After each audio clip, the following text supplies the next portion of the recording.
In 6.1, functions of several variables. Oops.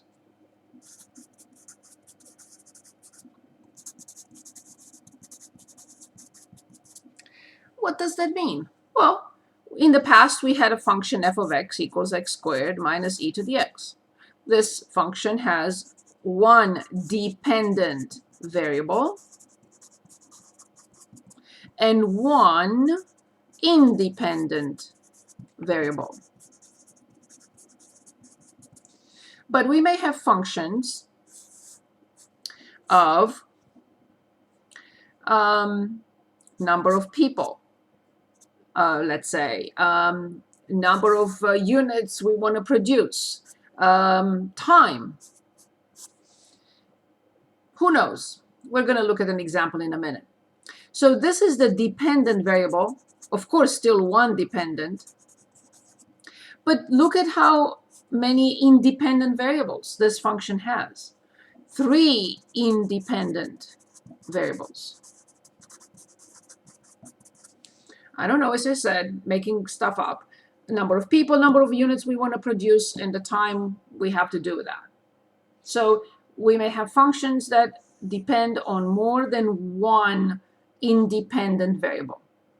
3, 2, or more, in other words. Okay, how do we evaluate this? Nothing changes. I just need to find the page. Nothing changes from before. We evaluate them in the exact same way. And we want to look at page 557.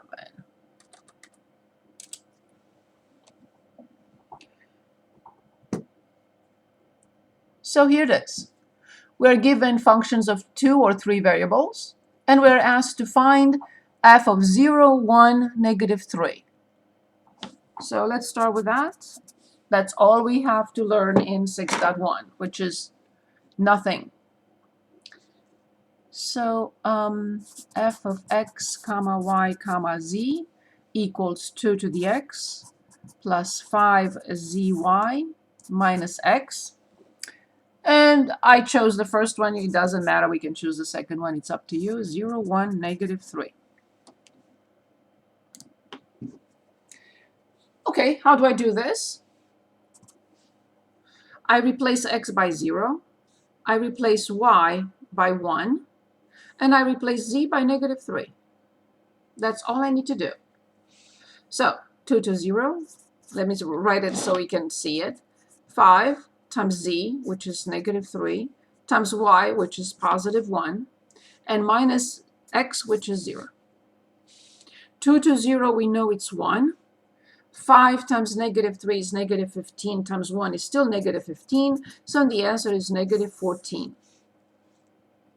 So the value of this function, the independent variable, when the dependent variables are 0, 1, and negative 3, after all our algebra, we got negative 14. And this is it.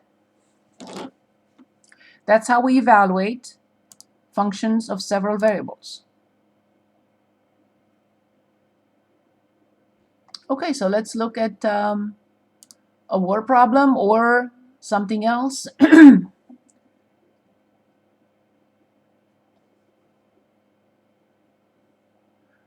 Okay, so which problem would you like to work on?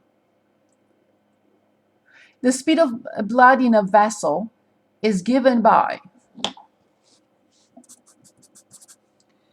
V of L, comma P, comma R, comma lowercase r, comma V equals P over 4 LV R squared minus R squared. Gee whiz. 1, 2, 3, 4, 5 variables. And here's what they want us to find. When L is 1, when lowercase p is 100, when uppercase r is 0.0075, when lowercase r is 0.0025, and when lowercase v is 0.05. So I'm going to copy this and just calculate it. So v of 1, comma 100, 0.0075, comma 0.0025, comma 0.05. So let's calculate that. Okay, P is 100 over 4. L is 1. V is 0.05. Uppercase R, 0.0075 squared minus lowercase squared. I'm going to do this here, but careful how you do it. 100, so you should put this in parentheses. I'm going to do that. 100 divided by, the denominator has to be in parentheses again. So 4 times 0.05, close and close. Now open 0.0075 squared and minus 0.0025 squared. And enter. And the answer was, or is, 0.025. Measurement unit. We have to go back to the measurement unit always. Measurement unit. The speed. Okay. Okay. Is given by this. R is this, R is the distance, L is the length, P, and they're not telling me what is the measurement unit. So the radius is in what? The lowercase r is in what? L is in what? P is in what? I have no idea what the measurement unit is. Okay? It's not clear to me. They just threw numbers into these variables, but I have no idea what the measurement unit is. That's a poor explanation. Okay, one last thing I wanted to show here is how to find domain for these functions. So in exercises 9 through 12, determine the domain of each function of 2 variables. So nothing special here. It's just the way we write the domain is different than for functions of 1 variable.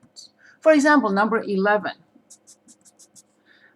We have f of x comma y equals the square root of y minus 3x. Anyone remembers what is the restriction or the condition, or what do I have to write? Every time I look at the square root, what can the square root have underneath? Anyone remembers from chapter R?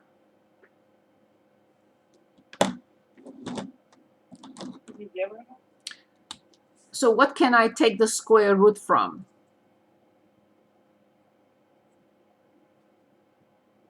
Not only from 0.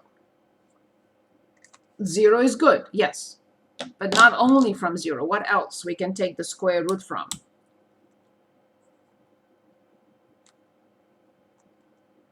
What type of numbers I can take the square root from?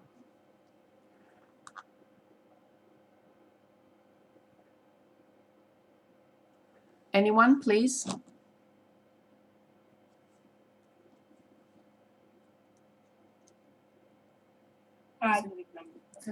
Positive and 0. So then what do I have to write for this to exist? So I can take the square root from it. What do I have to write?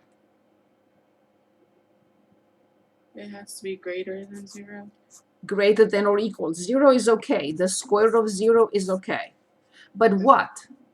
What do I write here? Y minus 3x. That's it. That's it. That's all you have to do. So that the domain of this function has to be written in braces, has to have the ordered pair s comma x comma y, a vertical bar such as, or having the property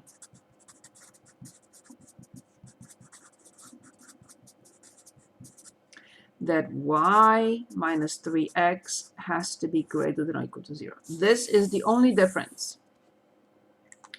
So we have to present the domain with braces with an ordered pair, because it's x comma y, having the property, so the domain is any ordered pair that fulfills the given restriction or property, y minus 3x is greater than or equal to 0. That's it. That's all you have to do.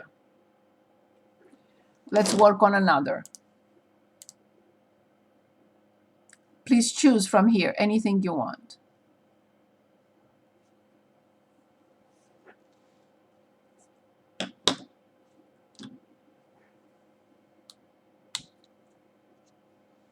Okay, I will choose 10. So we have, I think it's k of x comma y equals 1 over x plus y over x minus 1. Good.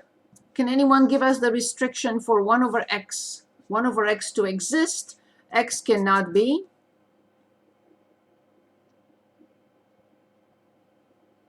0. Excellent. For this fraction to exist, x cannot be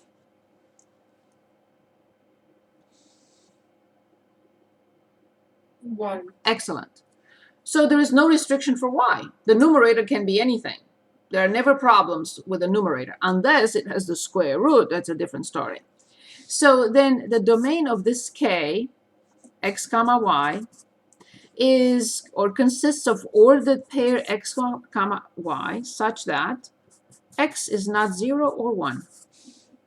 No restrictions for y, then I don't have to write anything about y.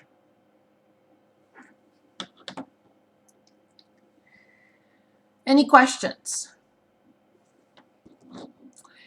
So now the question is, why do we even look at functions of several variables? Because we want to find the max min for functions of two variables or in two variables. Okay?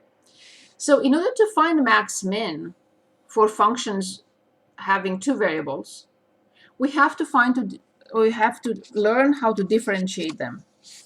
And then that will be the last step of this class, to find max min for functions of two variables. Okay. I'm going to make up a function,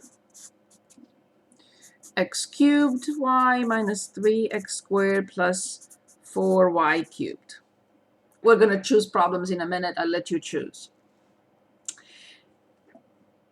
In the past, when we had a function f of x equals 2x plus 1, to find f prime of x, we just differentiated this and we got 2. And that was simple. If you remember, we also can use the notation dy over dx. Not just f prime, but dy over dx is the same thing, the derivative of this function with respect to x. That's why we used the normal d.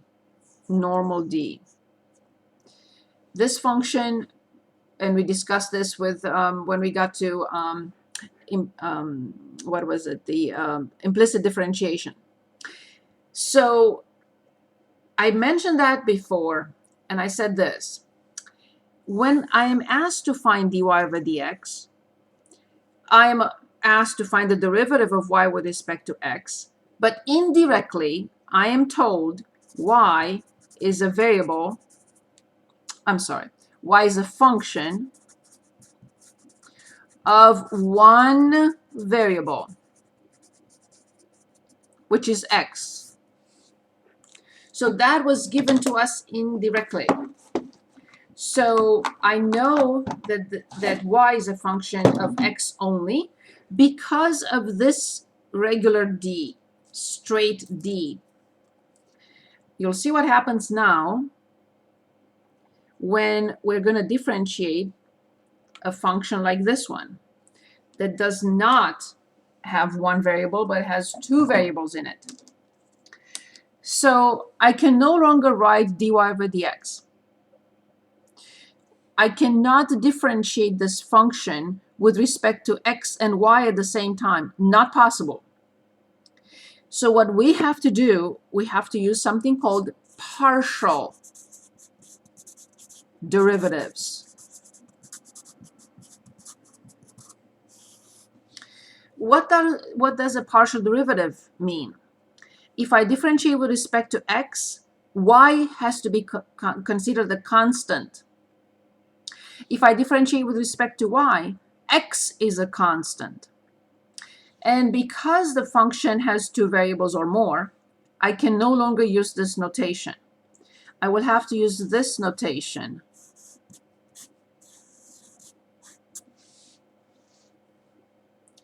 In short, fx. What fx means? Differentiate function f with respect to x, keeping y as if it's a constant. Do not even look at it. Think of it as if it's a constant. Also, df over dy is fy. I differentiate with respect to y, but I have to keep x fixed. I also can determine fxx. This is the second derivative, second partial derivative with respect to x. I differentiate with respect to x, and then I differentiate with respect to x again. I can also determine fyy. Same thing, second partial derivative with respect to y. I can also find fxy and fyx. These are all partial derivatives. This notation is more convenient than this one. How will I write this? I will write d2 over dy2 of fxy. We don't want to use this notation. We prefer this one. So this is the second partial derivative. This is the second partial derivative. This is the second partial derivative. First, differentiate with respect to x, and then with respect to y. So let's find these 6 derivatives for the function that I invented a minute ago, and then we choose another problem that you want to work on. So I'm going to copy, this is my page 5. I don't like this color, it's not good enough. Okay, so I'm going to copy the function I just wrote.